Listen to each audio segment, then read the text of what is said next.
Hey, this is Jonas, and in this video I want to share with you what I've learned from making a game in 3 days. The game is called Pew Pew Crew and we made it for the Ludum Dare 44 game jam. The topic of the jam was your life is currency, and I also live streamed the entire development of this game on YouTube, but I realized you probably didn't have the time to watch all of that. That's why this video is here, to give you a little summary of everything you missed. I made this game together with Jan, one of my friends from game school. Also a huge shout out to Chat, who gave us a lot of awesome ideas, and especially a big thank you to Ice Gold, who made the music for the game. In this video you'll see interesting snippets from the live stream, get an overview over how we made this game, and I'll also talk about what I wish we had done differently and what I learned from the project. Here we go. Hi everybody! Today we're making a game for Ludum Dare 44. Hello! I have Jan with me. The stream started out with us trying to fix a couple of Git issues, so that's one thing I've learned. Set up Git properly before the game jam starts, because they can save you a little bit of time. If you don't know, Git is basically a way to keep game files in sync if you're working on a project together. Shopping groceries, but playing with blood. Why are you pronouncing every word starting with S with C? Oh, yeah, thanks for pointing that out. I'll actually try not to do that. As if you could not do that, come on. Hey, I have an idea. What if we approach this from a more narrative angle?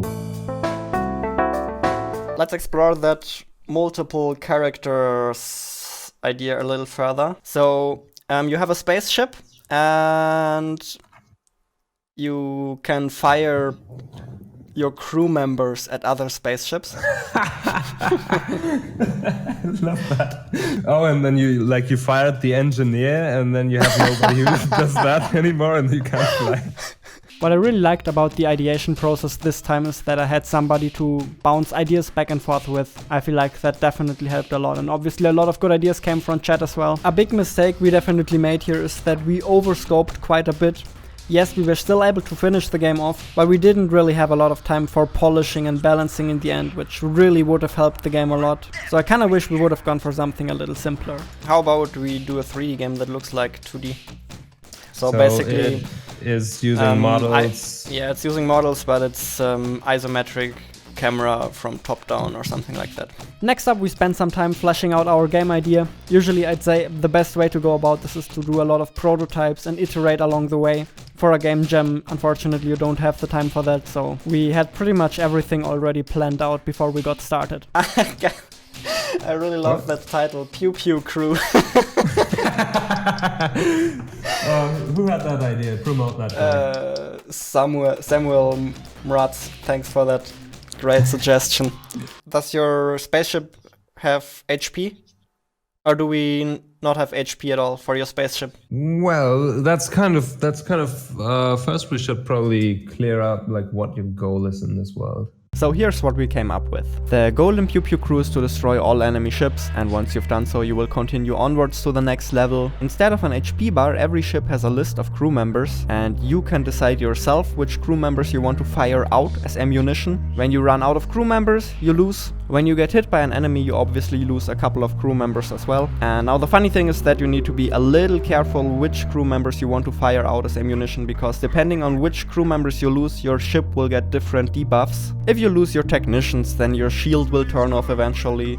If you lose your pilots, your ship will become a lot harder to control, and if you lose your gun operators, you will slowly but surely lose the control over the gun of your ship. So you need to be a little careful which crew members you want to quote-unquote fire. For this game idea, I think my warning bells should have rung, because obviously this makes the player weaker and weaker over time, which usually doesn't feel great. Usually it feels better to get stronger over time. Here it's the exact opposite. Your ship gets weaker and weaker the more crew members you fire. Honestly, I think for a game jam idea, the idea is completely fine, and it turned out quite well. It's just that taking power away from the player is always a little dangerous and should be done with care.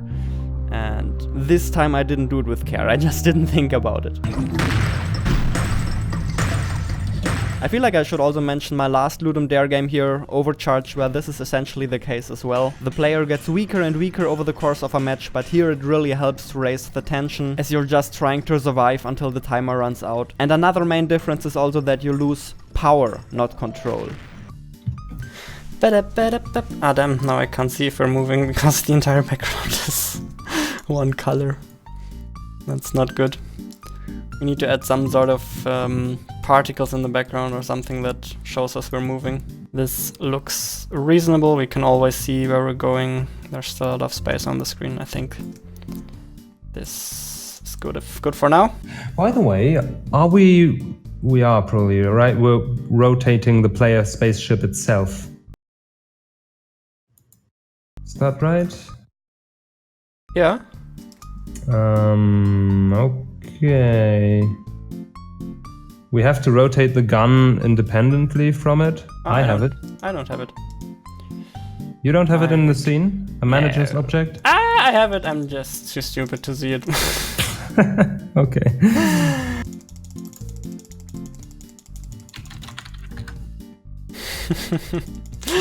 That looks like a domino track now.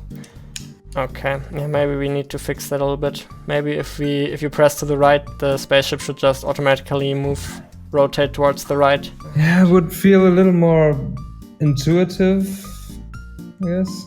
Yep.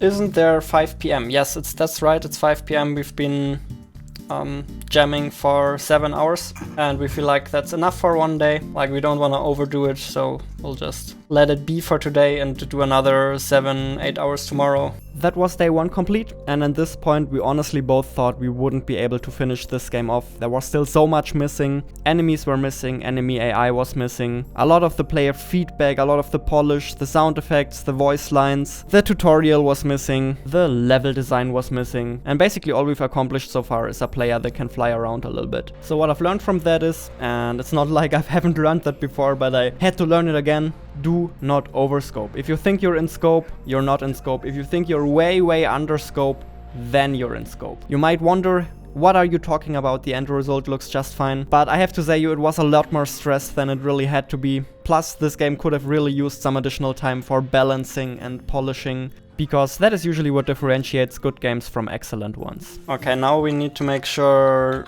that space people deal damage on impact, I guess. Ah, nice. I see the shield. Yeah, that looks cool. What is it doing? But you were right, Yen. It's too zoomed in to really see what's going on. I think it would be worth trying out to make them slower. And now, in theory, the enemy ship is out of crew members and we would have won. Okay. But let's make the enemies shoot as well. That would be fun. Oh yeah, now they can deal damage to us. Luckily they're really bad at aiming.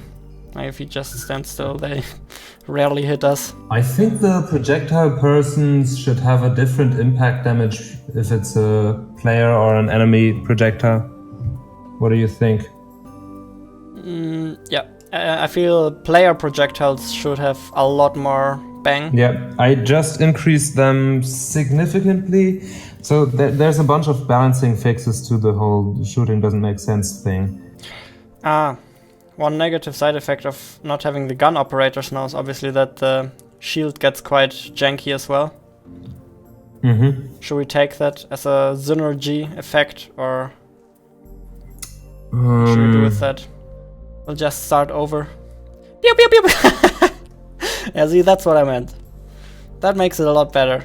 Yeah, I really like the gun operators. With those gun operator projectiles, it really changes the shield game a lot. What are you doing again at the moment? I'm hacking in something like a tutorial. Yeah. Something like that. Okay, I think level 1 is done. By the way, do we still want enemies to only attack you if you're nearby? Yes. Do you wanna still do that radar thing? Because if you wanna do that, then we should do so now.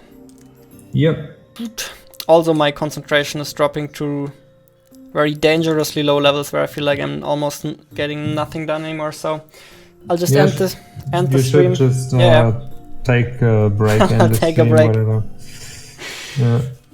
Cool, that's probably it for the stream today then. So that was day 2 out of 3 complete, and guess what, we still had so much left to do. Yes, we managed to implement all of the remaining ship behaviors and we managed to implement the enemies, but we already knew day 3 would become very tight. First thing I did on day 3 was finally creating a new model for the spaceships. I did that in Blender and it took me a while. One thing I regret a little bit about the art style of Pew Pew Crew is that we mixed a little too many styles in my opinion.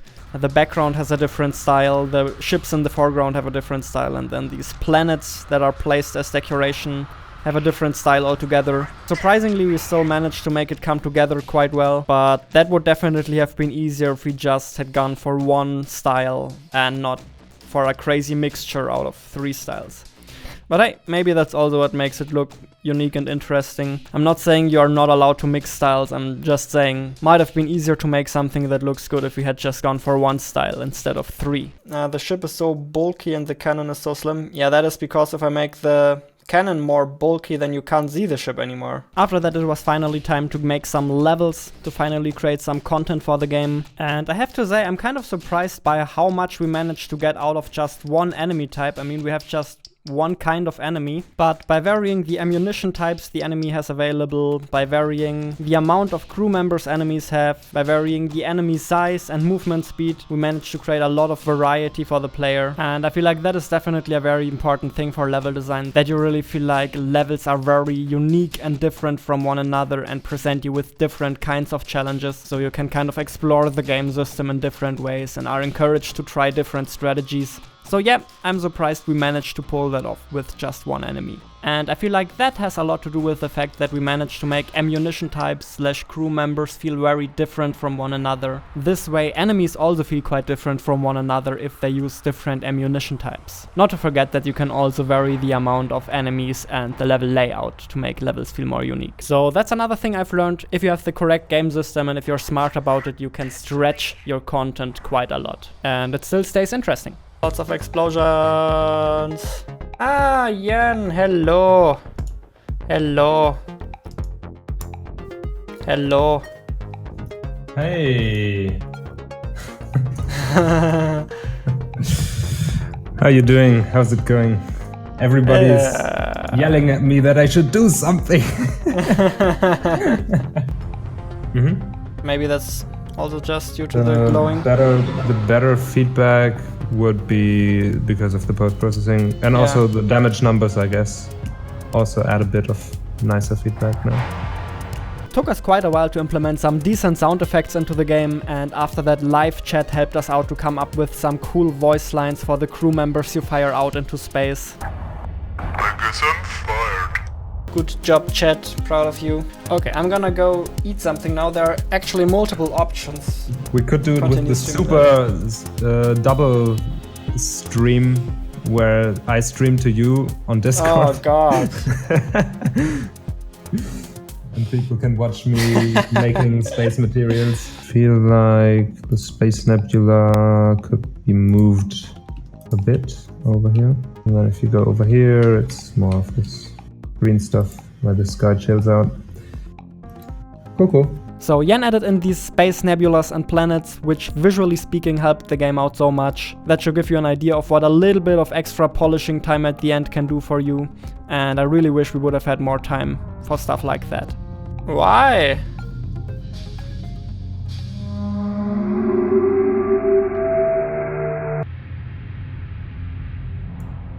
Hey, just recorded all audio lines, all recorded. Now I just have to cut them and export, which always takes some time.